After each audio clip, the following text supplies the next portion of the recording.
तर मित्रांनो, बोरी नदीच्या याच खडकावर प्रभू श्रीराम उभे होते आणि त्यांच्या पाऊलखुणा आजही आपल्याला पाहायला मिळतात।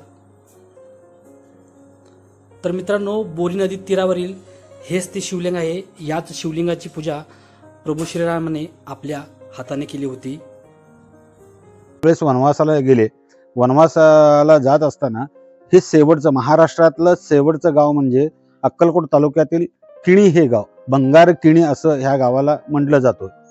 जय श्रीराम मित्रांनो, मी राहुल मुळे स्वागत आहे तुमचं राहली यूट्यूब चॅनलमध्ये। तर मित्रांनो, जवळपास सर्वांनीच रामायण पाहिलं असेल।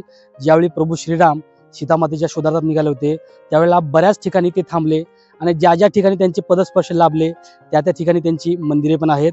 तर मित्रांनो, जेव्हा प्रभू श्रीराम मध्य प्रदेशातून महाराष्ट्रात आले आणि महाराष्ट्रातून कर्नाटकमध्ये जाण्यापूर्वी ते बोरी नदीच्या काठावरती थांबले। ते ठिकाण म्हणजे अक्कलकोट तालुक्यातील किणी हे गाव आणि ते ठिकाण प्रभू श्रीरामाचं महाराष्ट्रातील शेवटचं ठिकाण आहे आणि त्याच पवित्र ठिकाणी आज आपण जाणार आहोत। तर सध्या मी जिथे आहे येथून जवळपास 20 ते 25 किलोमीटरच्या अंतरावरती ते ठिकाण आहे। तर चला मित्रांनो, त्या ठिकाणी निघूया। तर मित्रांनो, निघण्यापूर्वी आपल्याला रिक्वेस्ट आहे, आपण या चॅनलवरती नवीन आहात चॅनलला सबस्क्राईब करून घ्या, व्हिडिओ शेवटपर्यंत पहा, व्हिडिओला लाईक शेअर करायला विसरू नका। तर चला मित्रांनो, वेळ न घालवता त्या ठिकाणी निघूया। तर मित्रांनो, फायनली आपण त्या बोरी नदीच्या काठावरती पोहोचलेलो आहे आणि या ठिकाणी आपल्याला समोर छोटा कच्चा रस्ता दिसत आहे। या कच्च्या रस्त्याने वरती गेलो की प्रभू श्रीरामाचं हे मंदिर आपल्याला पाहायला मिळतं। या मंदिराच्या समोरच चिंचेचं भलं मोठं झाड आहे। याच झाडाच्या छायेखाली हे मंदिर आहे। या मंदिराच्या समोरच या ठिकाणी तुळस आपल्याला पाहायला मिळते।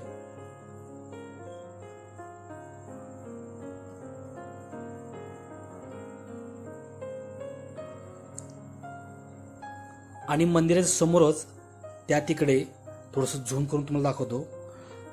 तर त्या ठिकाणी बोरी नदी वाहते। सध्या कडक उन्हाळा असल्यामुळे आपल्याला पाणी त्या ठिकाणी दिसत नाहीये आणि त्या नदीच्या मधोमध तो खडक तुम्ही पाहत असाल, त्याच खडकावरती प्रभू श्रीराम उभे होते।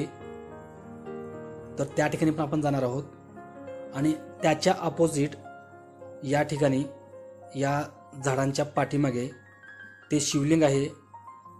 त्या शिवलिंगाची पूजा प्रभू श्रीरामाने केली होती। तर त्या ठिकाणी पण आपण जाणार आहोत। तर सुरुवातीला मित्रांनो, आपण दर्शन घेऊया।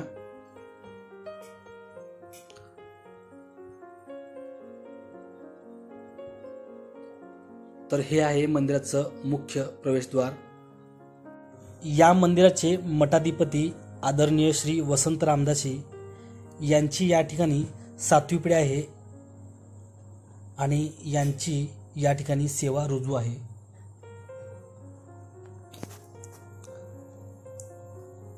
तर पाहू शकता मित्रांनो, या मंदिराची रचना कशा प्रकारे केलेली आहे।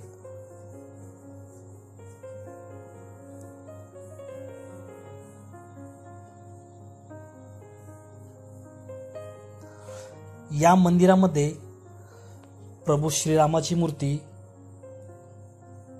बजरंगबली हनुमानाची मूर्ती आणि सर्वात महत्त्वाचं अयोध्येतून आणलेल्या श्रीराम पादुका या ठिकाणी प्रस्थापित आहेत। तर त्यांचं आपण दर्शन घेणार आहोत। तर मित्रांनो, आता आपण आलोय गाभाऱ्यामध्ये।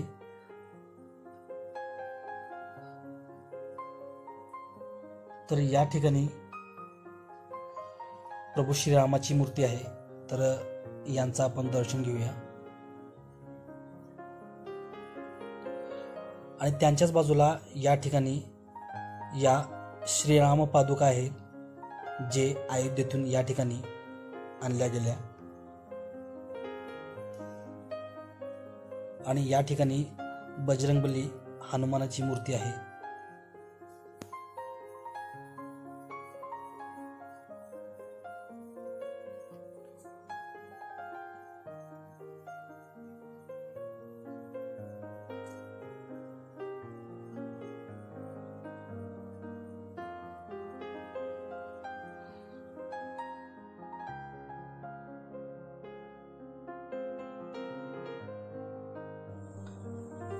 आणि हे बघा, आमच्या कार्तिकीचं दर्शन घेणं अजून चालूच आहे। तर मित्रांनो, दर्शन झालेलं आहे आपलं। आता आपण आलोय गाभाऱ्याच्या बाहेर तर या मंदिराचे जे सेवेकरी आहेत त्यांनी दिलेल्या माहितीनुसार फार वर्षापूर्वी या ठिकाणी 2 भुयारी होत्या आणि त्या भुयारीमध्ये अनुष्ठान चालायचं असं ते सांगतात. सध्या त्या पूर्णपणे बंद करण्यात आलेल्या आहेत.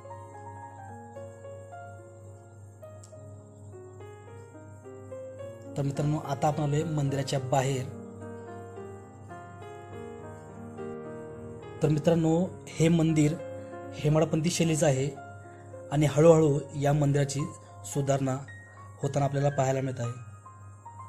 तर या ठिकाणी बांधकाम देखील चालू आहे. तुम्ही पाहू शकता, काही दिवसामध्येच रामनवमी आहे आणि या ठिकाणी येणाऱ्या भावी भक्तांची गैरसोय होऊ नये यासाठी यांचे हे प्रयत्न आहे. तर मित्रांनो, आता वेळ झालेली आहे त्या खडकाकडे जाण्याची, ज्या खडकावर प्रभू श्रीराम उभे होते.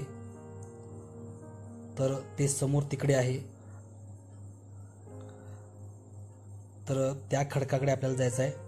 तर आता आपल्यासोबत आहेत या मंदिराचे सेवेकरी आदरणीय श्री मधुकर कुलकर्णी यांच्या सोबत आता आपण जाणार आहोत. तर कच्चा रस्ता आहे या ठिकाणी, कारण साईडला नदी आहे त्याच्यामुळे.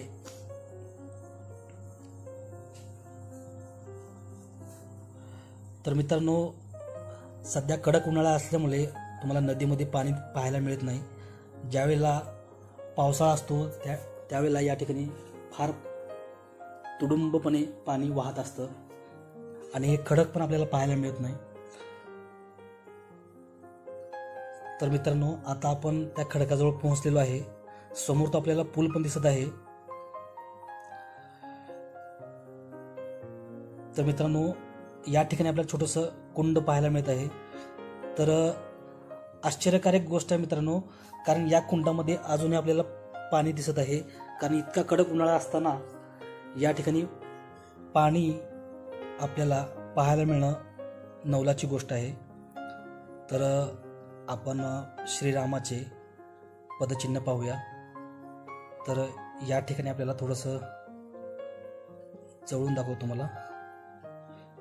तर स्पष्टपणे दिसत आहे की या ठिकाणी प्रभू श्रीरामाचे पदचिन्ह उमटलेले आहे आणि या ठिकाणी हे कुंड तुम्ही पाहू शकता. कदाचित तुम्हाला दिसत असेल पाणी. इतका कडक उन्हाळ्यामध्ये या ठिकाणी एक थेंबभर सुद्धा पाणी नाही, पण या खडकावरती ते पाणी आपल्याला पाहायला मिळतं. आणि या ठिकाणी समोर आपल्याला पूल दिसत आहे.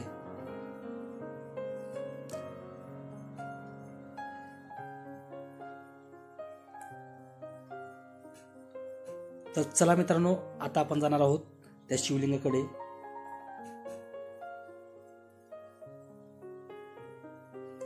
ज्यावेळेला पावसाळ्यामध्ये या ठिकाणी नदी वाहत असते तर त्या पाण्याचा जलाभिषेक या शिवलिंगाला होतो असं म्हणतात. तर या ठिकाणी समोर आपल्याला शिवलिंग दिसत आहे. तर मित्रांनो, याच शिवलिंगाची पूजा प्रभू श्रीरामाने आपल्या हस्ते केली होती, म्हणून याला अधिक महत्त्व आहे. आणि इथले गावकरी असंही सांगतात, काही वर्षापूर्वी अतिवृष्टीमुळे नदीला पूर आला होता.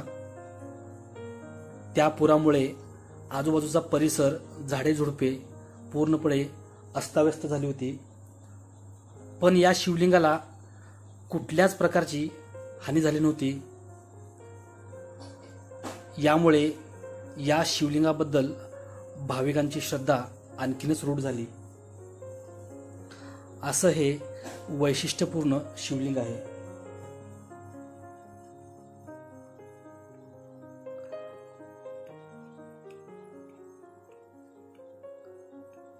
आत्ता आपण त्या चिंचेच्या झाडाखाली होतो. त्या ठिकाणी प्रभू श्रीरामाचं मंदिर आहे आणि त्या मंदिरापासून या ठिकाणी काहीच अंतरावर हे शिवलिंग आहे. तर मित्रांनो, आता आपल्यासोबत आहेत या मठाचे सेवेकरी श्री मधुकर कुलकर्णी साहेब. तर यांच्याकडून आपण थोडीशी माहिती जाणून घेऊया.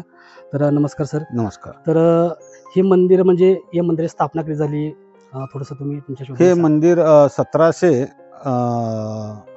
1780 साली ही मंदिराची बांधकाम झालेली आहे. या ठिकाणी प्रभू रामचंद्रांनी ज्यावेळेस वनवासाला गेले, वनवासाला जात असताना हे शेवटचं महाराष्ट्रातलं शेवटचं गाव म्हणजे अक्कलकोट तालुक्यातील किणी हे गाव, बंगार किणी असं ह्या गावाला म्हटलं जातं. ह्या गावामध्ये चैत्र शुद्ध प्रतिपदा ते चैत्र शुद्ध नवमीपर्यंत ह्या मंदिरामध्ये उत्सव होतात आणि चैत्र शुद्ध अष्टमीला त्या मंदिरामध्ये जागरण होतो. 7-8 गावातले म्हणजे भजनाचे माणसं असतात. त्यानंतर या ठिकाणी जागरण होतो, कीर्तन असतो, प्रवचन असतो. त्यानंतर दुसऱ्या दिवशी प्रभू रामचंद्राला पाळण्यामध्ये घातलं जातं. त्या पाळणा झाल्यानंतर 2-2.5 लोकांना त्या ठिकाणी जेवणाची व्यवस्था, महाप्रसादांची व्यवस्था या ठिकाणी केलेली असते.